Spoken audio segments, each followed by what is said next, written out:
Merci, Monsieur le Président. Alors, Monsieur Chemla, vous avez la modeste prétention de lutter contre le réchauffement climatique. C'est bien, c'est ambitieux, mais c'est surtout trompeur. Alors, je dois le reconnaître, il faut féliciter les services pour la qualité du rapport qui nous est remis. Néanmoins, le bilan à mi-parcours interroge, et je doute, bien qu'il soit cité, que vous ayez lu les 85 pages en anglais du rapport du GIEC, que vous prenez pourtant en référence. Et il lui avait préféré surtout sa version synthétisée pour le grand public, une version synthétisée, simplifiée et donc parfois erronée. L'ancien conseiller climat d'Obama conteste lui-même les méthodes et les conclusions de ce groupe d'experts autodéclarés, et l'on sait aujourd'hui que les COP ne servent que les intérêts des États, qu'il en sort des objectifs quantifiés qui vont tourner dans la tête de tout le monde.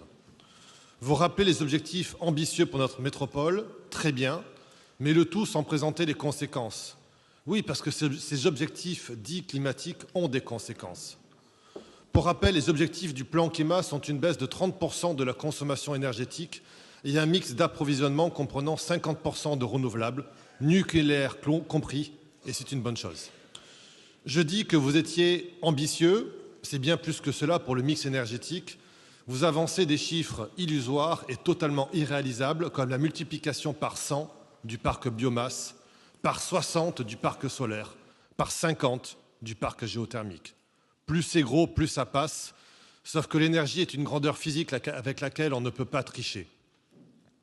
Le gros défaut de votre présentation, c'est que vous oubliez les conséquences de ce plan climat, les conséquences directes pour la population de notre métropole. Parce que oui, les bouleversements climatiques sont une réalité qui nécessite des adaptations nombreuses, mais vous oubliez totalement l'adaptation de nos modèles économiques.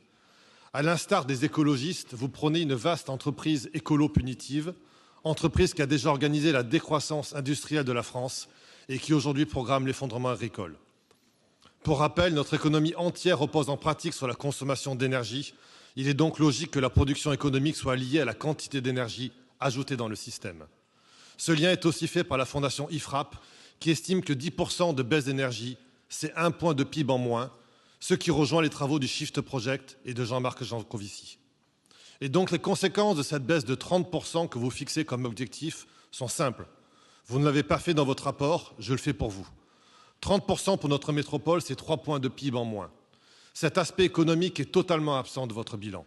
Comment envisager la bonne santé économique de notre métropole sans aborder ce sujet pourtant essentiel, eu égard à notre situation financière précaire?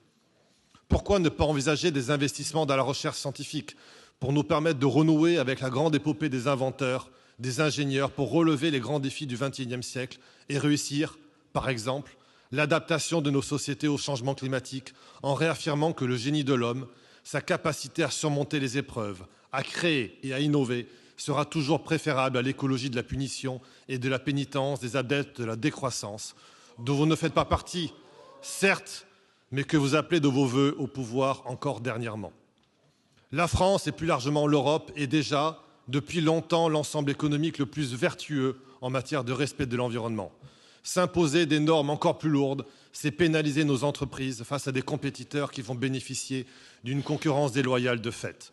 Il faut donc en finir avec l'idéologie et défendre une authentique écologie reposant sur la limitation du recours à l'import chaque fois que possible et à la fin du modèle de libre-échange planétaire particulièrement polluant.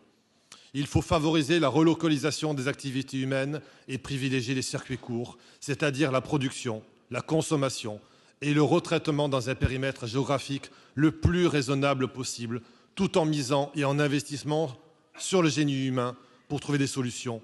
Génie humain qui est le grand absent de votre plan climat. Merci.